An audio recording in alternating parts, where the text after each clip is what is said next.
Hello, happy Sunday.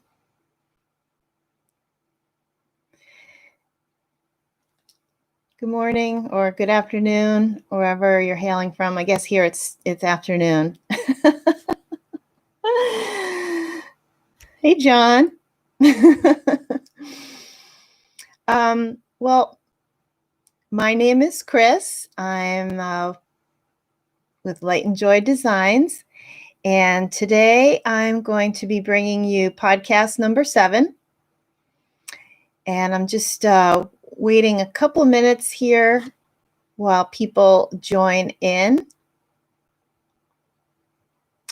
If you're joining in, please wave and say hi. And we've got some good things here for you. Like Steve Harvey says when he starts, what's the name of his show? Family Feud. He says, boy, we got a good one for you today. And I've got a good one for you here today. So today in podcast number 7, what I'm going to be talking to you about is squares, works in progress, dance party, and what I learned today, or what I learned this week. So, hi. Thanks for joining. Okay, so what we're going to be talking about today, as I mentioned before, we're going to be talking about squares, converting and finishing works in progress, dance party, and also something that I learned this week that may be helpful to you. So I'm going to start off today with talking about my Tunisian squares series, and I have a new pattern out this week. It's pattern number 2, and it's called the Tunisian tiles pattern. And this pattern is a color work pattern. It's a worked in 2 colors, even though you see some different colors here. It's because I'm using a color changing yarn. I use Lily's Sugar and Cream in white, and also Country Stripes is the color changing yarn. And this is very easy. It's a free pattern. For now, it's free on Ravelry, free on my blog, and the tutorial on YouTube is free also. Here's another version of that same square. And last week's version was the Tunisian waves square. And we had a lot of people make that this week. And that's also free. The link is in the description, both at Instagram and YouTube. So, and then we have some others coming up for next week. I'm not sure which one's going to come up next, but this is the Tunisian fancy square. And this is the Tunisian X's and O's square. So those will be fun. And at the end of that series, I'm going to have a bunch of modular patterns that you can use these squares to make. So I'm going to have an Afghan and in different sizes. I'm going to have a tutorial on multiple different ways to join the squares. I'm going to have a poncho pattern, a scarf pattern, and there might be something else there too. So subscribe on my website. The link will be in the description on YouTube and on Instagram. You can go to the link in my bio, click on that link, and when you get there, you'll see all these different links for the squares and patterns and so on. Okay, so I have something very exciting coming up. Should be out either later today or tomorrow morning. It's going to be, instead of having a pattern out this week, I'm having a tutorial on how to whip those whips. And if you're like me, and probably like just about every other crocheter or knitter in the world, you probably have multiple works in progress in little bags, stuffed in the couch, stuffed behind the couch, next to your bed, all over the place. And these works in progress, not only do they live in our house in little corners, but they set up shop in our mind, and they kind of go, hey, don't forget about me. Don't forget about me. And then you see it, you get a new yarn, and you're like, oh my God, I want to make something with this. And then your works in progress get left behind, and years go by sometimes. And they start piling up, and you start feeling guilty, right? I do. So this week I put together a tutorial on how to take those works in progress, convert them into something else, and get them finished really quick, so that to make something that you can wear right away or gift right away to someone. So like, for instance, this is one of the ones that this was an abandoned beginning of a shawl. And when you take a look at the video, I'll show you how I made this. Let me show you some of the other ones that I made. And these all took like no time at all to put together. This one actually came, oops, that's actually the wrong one. This one here. This one came from multiple swatches, and it's a really pretty lace cowl that came together with multiple swatches, and I'll show you how I put that together. I also made this one.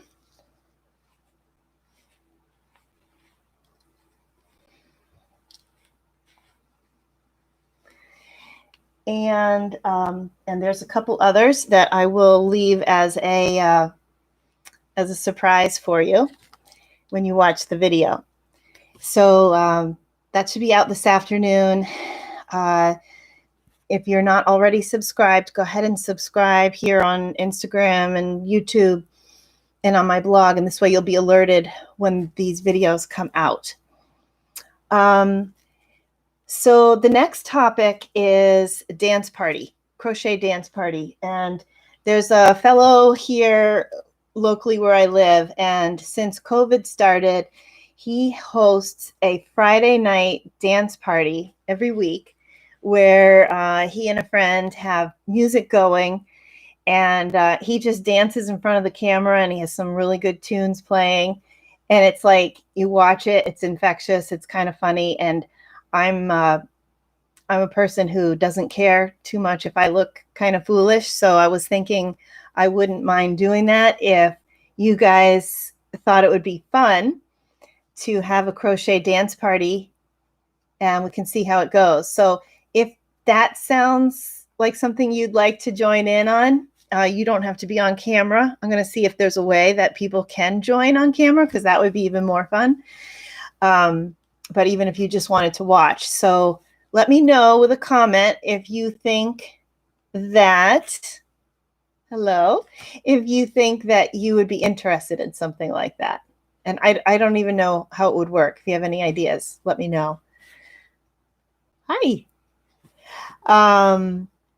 So, and if you missed the beginning of this live, if you're just joining now, some people are just joining now, it will show up in my feed, and you'll be able to watch it later. Okay. So, so then the last thing that I wanted to talk to you about this week is something that I learned this week is what to do if you're feeling a little bit down in the dumps. And this is actually something I learned a long time ago, probably in my 20s. I remember one time I was just, working really hard at a corporate job, and I lived alone, and I just remember feeling really lonely and really down. And I went and I visited my grandmother, who lived in a nursing home at that time. And I sat with her and spent some time with her, helping her, and also with some of her friends at the nursing home. And when I left, like, lo and behold, I felt so much better. And it was that, helping somebody else who was having maybe more of a hard time or a different kind of a hard time than I was having, and made all the difference for feeling better.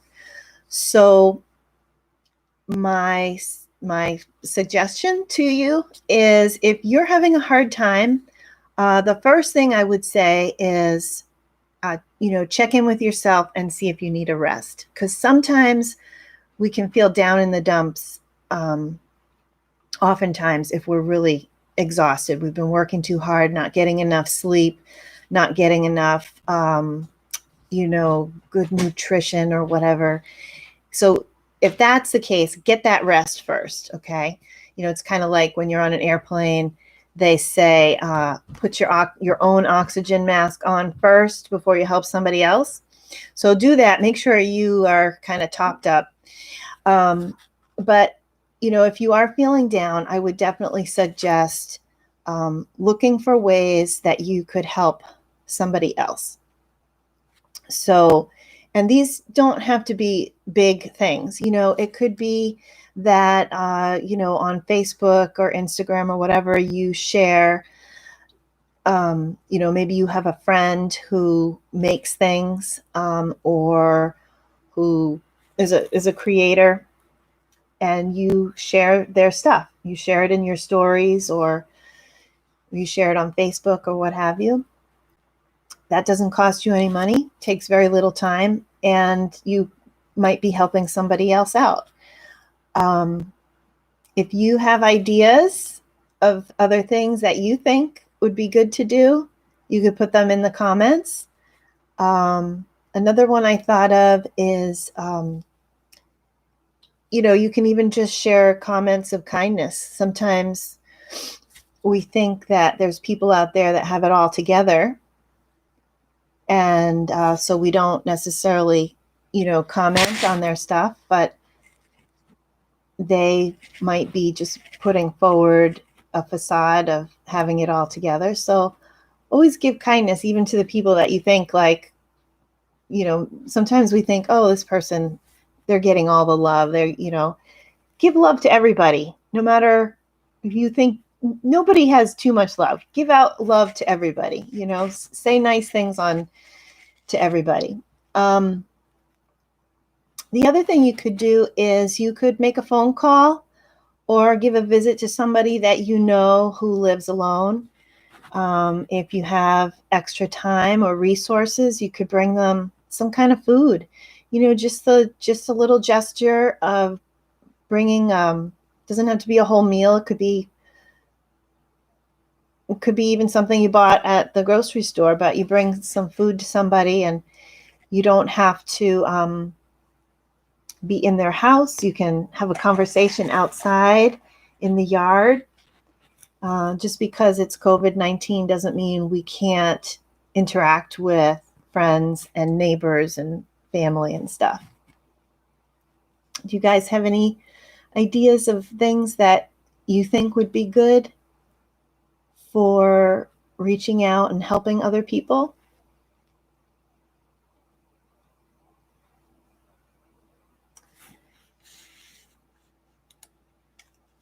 Another idea was, sometimes we're down in the dumps and we're in a rut, and we might be down in the dumps because we are in that rut.